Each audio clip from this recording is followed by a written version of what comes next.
Conte uma situação em que você teve que solucionar um problema usando lógica, dados ou organização. Eu não consigo pensar em nenhum exemplo agora. Pode passar para a próxima pergunta? Quais ferramentas da engenharia você já utilizou? Pode dar um exemplo prático? Eu acho que eu nunca utilizei nenhuma. Eu já ouvi falar em VBA, em Python, mas eu nunca cheguei a usar. Fale de um momento em que precisou lidar com prazos curtos ou pressão. Como se organizou? Eu geralmente não preciso lidar com prazos curtos, porque como eu trabalho de forma independente, eu não tenho nenhum chefe nem nada, e isso facilita esse tipo de situação. O que motiva você a querer atuar na área industrial e em engenharia de processos? Eu não trabalho atualmente com isso, mas quem sabe um dia essa oportunidade apareça. Como você abordaria a identificação de um desperdício ou falha em processo? Quais passos você seguiria? Primeiro identificar quem que é responsável por aquela atividade e daí assumir, falar para aquela pessoa assumir essa responsabilidade, que é melhor do que eu, que não sei nada. Conte uma situação em que você solucionou um problema usando dados ou lógica. Na faculdade, percebi que um processo do nosso laboratório estava atrasando por conta da falta de padronização. Coletamos dados de tempo de execução, fiz uma análise simples no Excel e identifiquei um gargalo específico.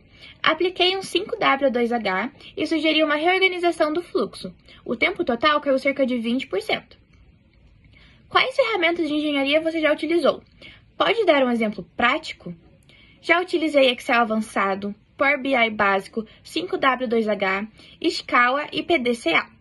Em um projeto de extensão, usei o Scala para mapear causas de falhas no equipamento e depois propusemos ações com 5W2H para reduzir a recorrência. Fale de um momento em que precisou lidar com prazos curtos ou pressão. Como se organizou? Durante um projeto acadêmico, recebemos um prazo muito reduzido. Dividi o trabalho em etapas, priorizei o que era mais crítico e criei um quadro de tarefas. Consegui entregar antes do prazo sem comprometer a qualidade.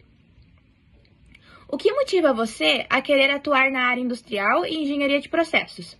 Gosto de ambientes práticos e desafiadores. A área industrial permite ver resultados imediatos das melhorias. Me motiva a aplicar conceitos de Lean e análise de dados para aumentar a eficiência e reduzir desperdícios. Como identificaria e trataria um desperdício em um processo? Primeiro, observaria o processo e coletaria dados sobre tempo, movimento e retrabalhos. Usaria ferramentas como 5 porquês, mapa de fluxo de valor e escala para entender a causa e depois proporia uma ação simples e mensurável para reduzir ou eliminar o desperdício.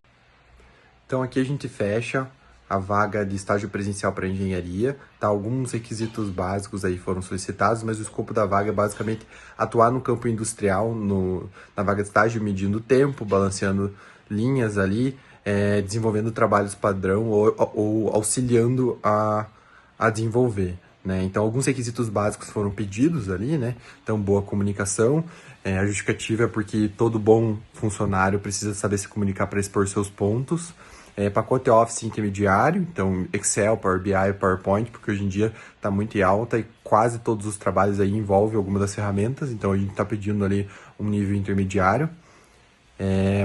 Cursando engenharia, né, por motivos óbvios, a gente precisa de uma pessoa cursando engenharia para ter essa vaga ali, né. Disponibilidade para essa pessoa ir presencialmente para o trabalho, né? Porque a gente não está trabalhando com modelos flexíveis de home office por ser ali uma vaga em engenharia. E justamente ali essa pessoa ter um tipo de experiência prévia com ferramentas de qualidade, porque isso hoje está bastante em alta também. Qualquer área de engenharia precisa saber ali uma experiência, ter algum conhecimento sobre ferramentas de qualidade, tá? Então, o resultado final, conforme os vídeos em anexo aí, foi a Júlia, tá? A Júlia apresentou todos os tópicos acima e ela excedeu nas respostas. Então, a justificativa é porque, claramente, com o vídeo dá para perceber que ela deu os exemplos práticos ali e foi a melhor colocada no processo seletivo, tá? Então, o que a equipe aprendeu foi que várias pessoas que foram entrevistadas ali possuem perfis diferentes. Às vezes a pessoa possui uma experiência na área e não consegue expressar da melhor forma, então por isso que a boa comunicação é importante, e ela acaba não passando no processo seletivo, tá?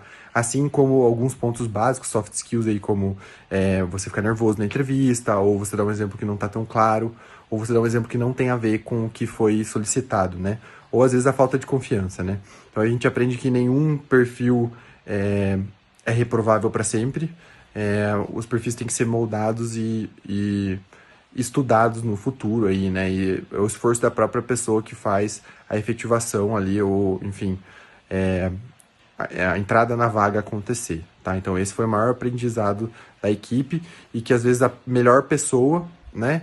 Ela se preparando bem, né? Ela pode conseguir a vaga, mas se não se preparar tem a possibilidade de não passar também, tá? Então essa é a conclusão do trabalho.